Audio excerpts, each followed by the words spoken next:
Olá, seja muito bem-vindo, muito bem-vinda. Eu sou Vanessa Luz e vamos iniciar o capítulo 4 do livro de Brené Brown, A Coragem de Ser Imperfeito. Se você não é inscrito no canal, aproveite e já se inscreva agora. Arsenal contra a vulnerabilidade. Quer tenhamos 14 ou 44 anos, nossa armadura e nossas máscaras são individualizadas e exclusivas, assim como a vulnerabilidade, o desconforto e as dores que tentamos minimizar. Por isso, fiquei surpresa ao descobrir que todos nós temos um pequeno arsenal de mecanismos de proteção em comum. Nossa armadura pode ter sido feita sob medida, mas algumas partes dela são permutáveis. Ao abrirmos algumas frestas da armadura, podemos expor à luz do dia elementos mais ou menos universais de proteção contra a vulnerabilidade. No meu trabalho, máscaras e armaduras são as metáforas perfeitas para as ferramentas que usamos no intuito de nos protegermos do incômodo da vulnerabilidade. Com as máscaras, nos sentimos mais seguros, mesmo quando elas nos sufocam. Com as armaduras, nos sentimos mais fortes, mesmo quando ficamos cansados de carregar tanto peso nas costas. A ironia é que, quando deparamos com alguém que está escondido ou protegido por máscaras e armaduras, nos sentimos frustrados e rejeitados. Eis o paradoxo.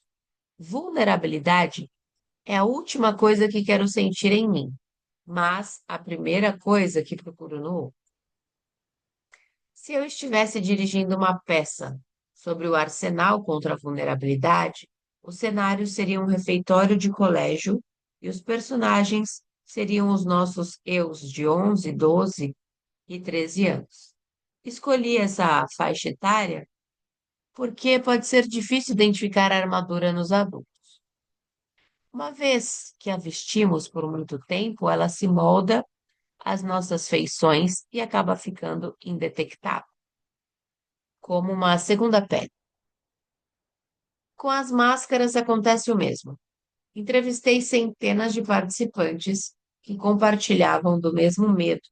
Não posso tirar a máscara agora. Ninguém sabe como sou realmente. Nem meu cônjuge, nem meus filhos, nem meus amigos. Eles nunca estiveram com o meu eu verdadeiro. Para dizer a verdade, nem eu mesmo tenho certeza de quem eu sou por baixo disso tudo. Os pré-adolescentes e adolescentes, no entanto, são muito diferentes. É no ensino fundamental que a maioria de nós começa a tentar novas e diferentes formas de proteção. Nessa tenra idade, a armadura ainda é estranha e desconfortável. As crianças são desajeitadas em seus esforços para esconder o medo e a dúvida, o que torna mais fácil para os observadores enxergar quais armaduras elas estão usando e por quê. Dependendo do nível de vergonha e medo, a maioria das crianças ainda tem que ser convencida de que o peso da armadura ou a natureza sufocante da máscara são dignos desse esforço. Elas vestem e tiram as personagens e proteções sem hesitação, e às vezes na mesma sequência de frases. Eu não me importo com o que elas, eu não me importo com o que aquelas pessoas pensam. Elas são idiotas. Essa festa é idiota.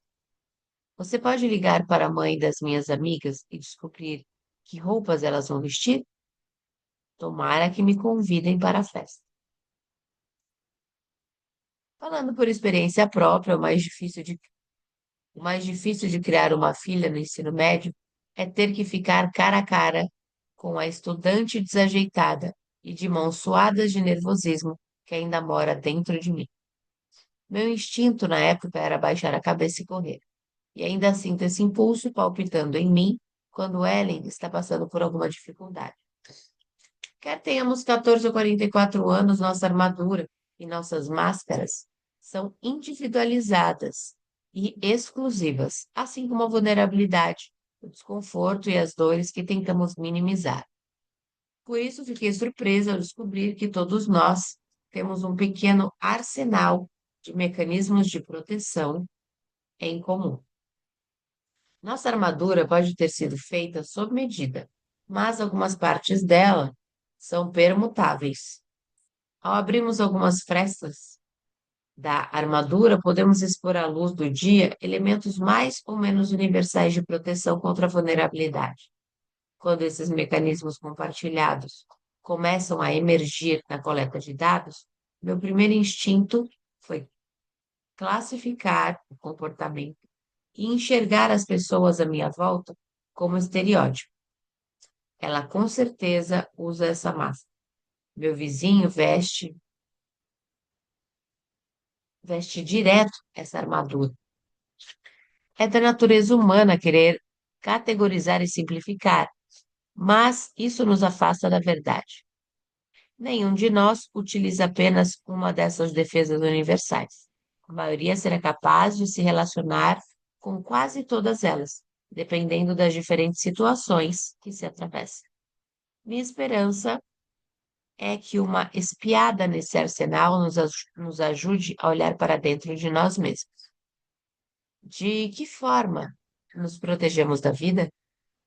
Quando e como começamos a usar esses mecanismos de defesa? O que nos faria abrir mão da armadura? Ser o bastante. A parte que me pareceu mais contundente na minha pesquisa foi descobrir as táticas que irei descrever a seguir. Elas permitem que as pessoas tirem suas máscaras e armaduras. Presumi ter encontrado estratégias exclusivas para cada mecanismo de proteção, mas estava enganado. No primeiro capítulo, falei sobre ser o bastante. Como o antídoto para a escassez, exemplifiquei as características da escassez, como a vergonha, a comparação e a desmotivação. Portanto, parece que acreditar que somos bons o bastante é o caminho para fora da armadura. Ele nos autoriza a tirar a máscara. Com este senso de ser o bastante, vem a aceitação do próprio valor, dos limites e do envolvimento com a vida. Isso está no âmago de todas as estratégias adotadas pelos participantes da pesquisa para se libertarem de suas armaduras. Eu sou o bastante. Dignidade versus vergonha. Já chega.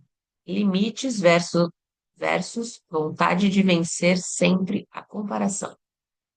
Mostra-me, mostrar-me, assumir riscos e deixar que me vejam é o bastante. Envolvimento versus desmotivação.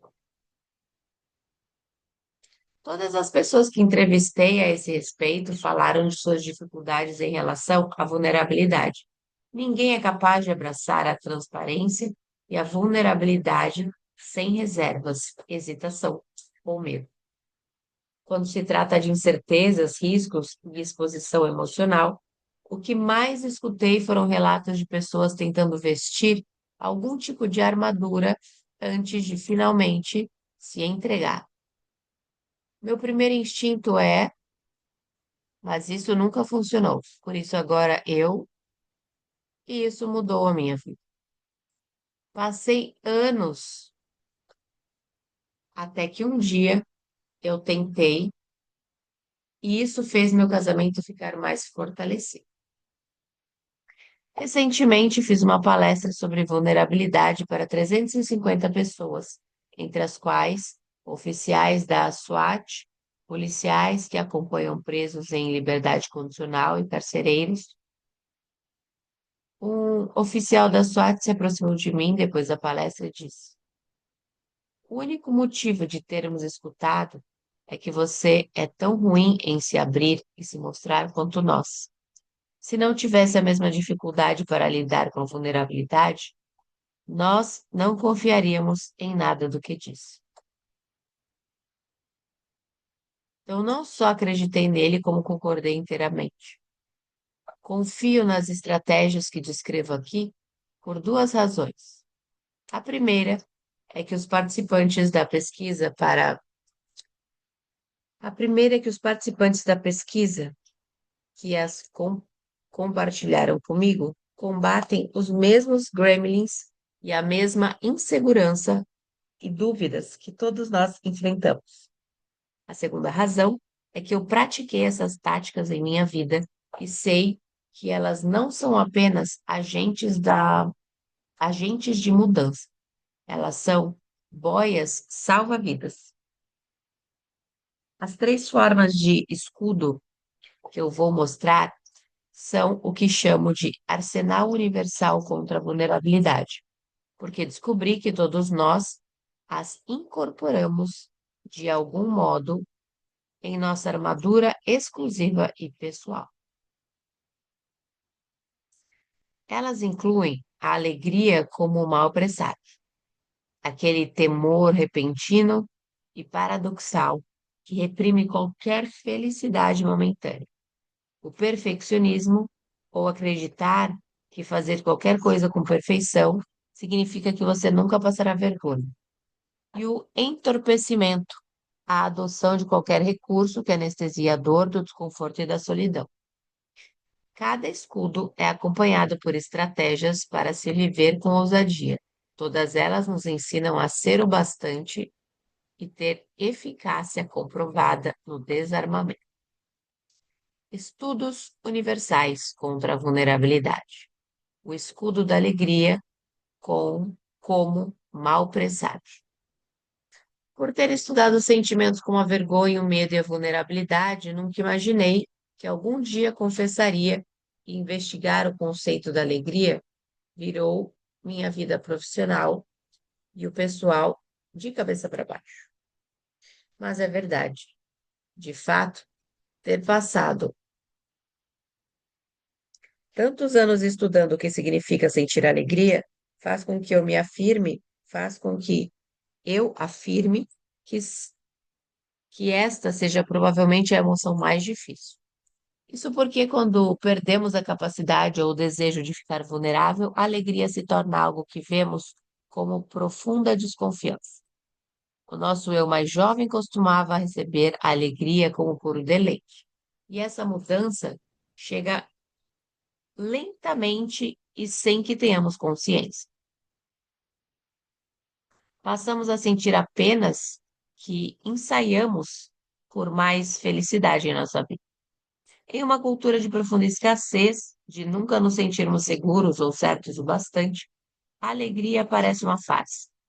Nós acordamos pela manhã e pensamos: o trabalho vai bem, todos na família estão com saúde, nenhuma grande crise está acontecendo, a casa ainda está de pé e eu estou me sentindo bem.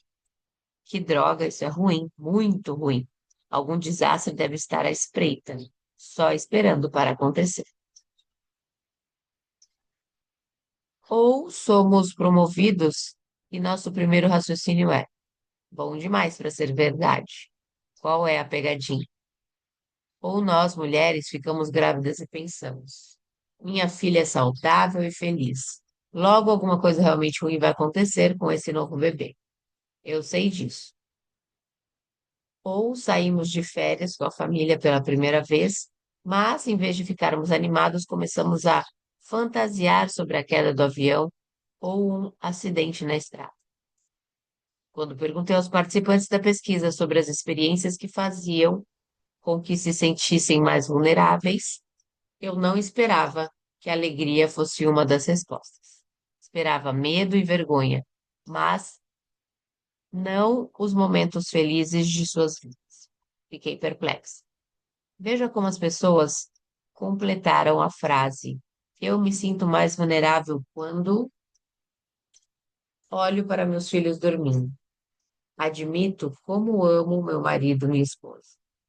Reconheço como melhorei. Amo meu emprego. Passo alguns dias com meus pais. Observo meus pais brincarem com os meus filhos. penso no relacionamento com o meu namorado, minha namorada. Fiquei noiva ou noivo. Estou em remissão de uma doença grave. Engravidei. Fui promovido. Me sinto feliz. Estou apaixonada, apaixonada. Antes do meu despertar espiritual em 2007, a alegria como mau presságio era uma das peças da minha armadura. Quando percebi a ligação entre vulnerabilidade e alegria, por meio do relato dos participantes, fiquei em choque. Eu considerava minha permanente preparação para um desastre um segredinho meu. Estava convencida de que era a única que contemplava os filhos enquanto dormiam, e que no momento seguinte da onda de amor e adoração, imaginava alguma coisa realmente terrível acontecendo com eles. Achava que ninguém além de mim visualizava carros destruídos e ensaiava aquelas ligações telefônicas tenebrosas com a polícia que todos nós tememos. Uma das, prin- uma das primeiras histórias que ouvi foi a de uma mulher com quase 50 anos. Eu costumava pensar em todas as coisas boas e imaginar os piores desastres possíveis que poderiam estragar tudo. Ela me disse. Visualizava literalmente o quadro mais assustador e tentava controlar todas as consequências.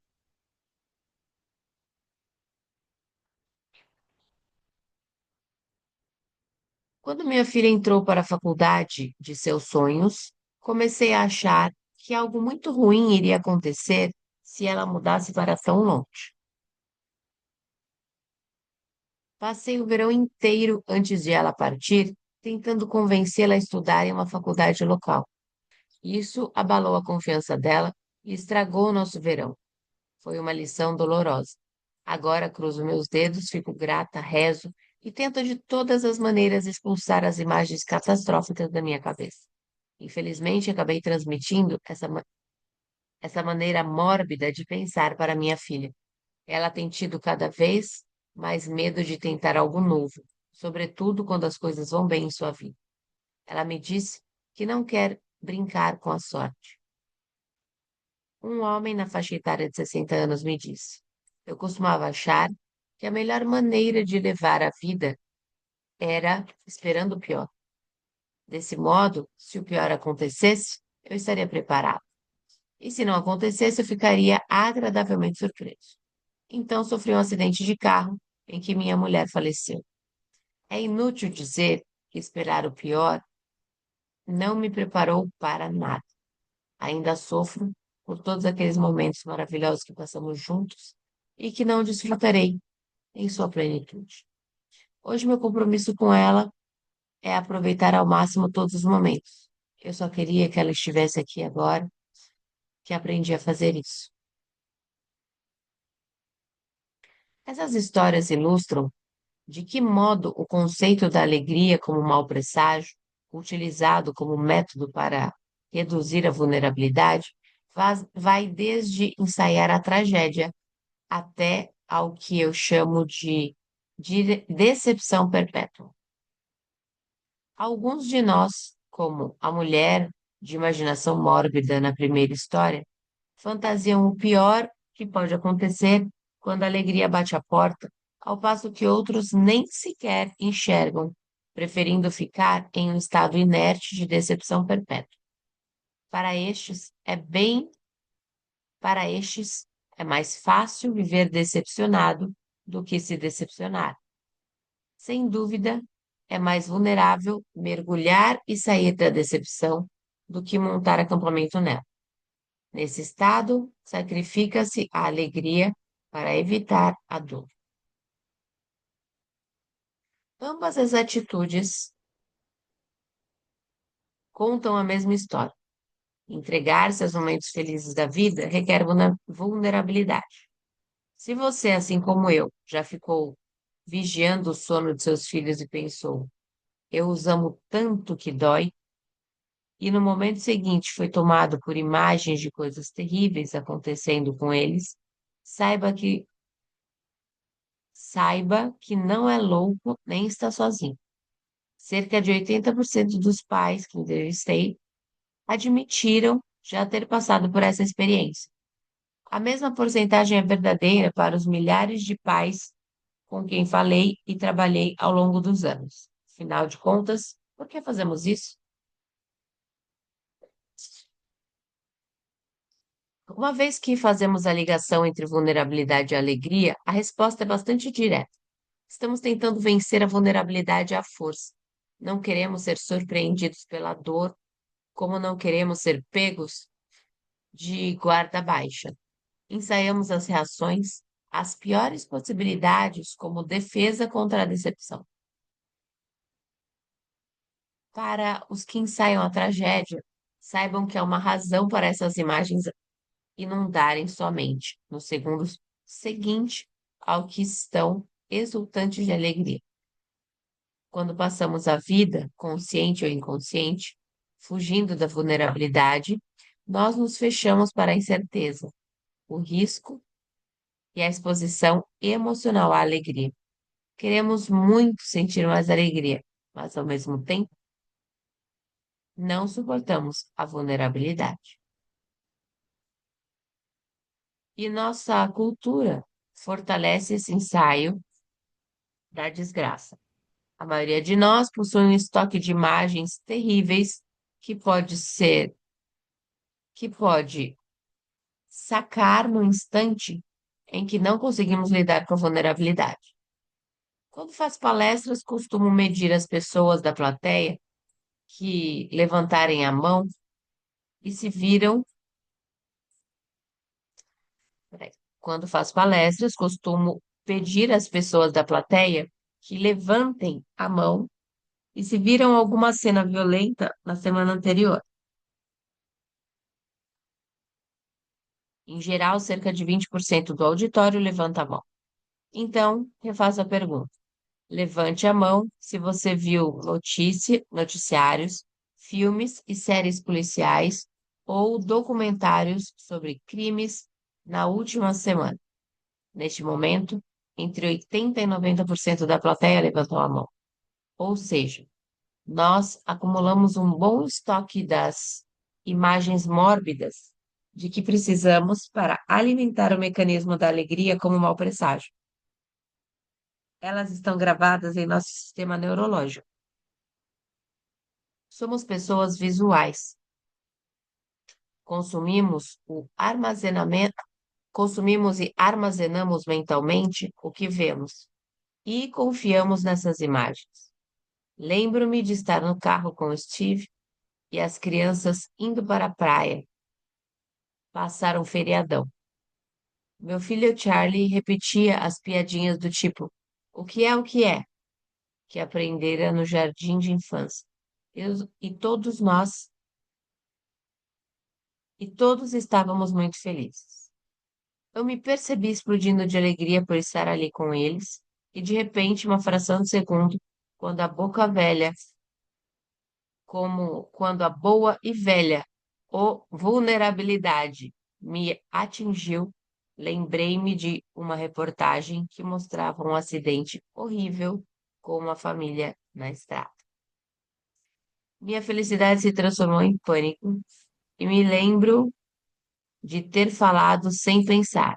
Diminua a velocidade, Steve. Ele olhou para mim com uma expressão confusa e respondeu: querida, nós estamos parados. Bom, ficamos por aqui em mais esse dia de leitura. E se você não se inscreveu naquele momento, aproveite e se inscreva agora. Você está nos acompanhando aqui diariamente. Leia o comentário. Sempre tem ali uma frase para provocar você a escrever. Reflita sobre isso, como isso mexe com você. Clique no sininho para receber os vídeos diariamente assim que forem postados. Eu sou Vanessa Luz, um beijo no seu coração e nos encontramos por aqui numa próxima leitura.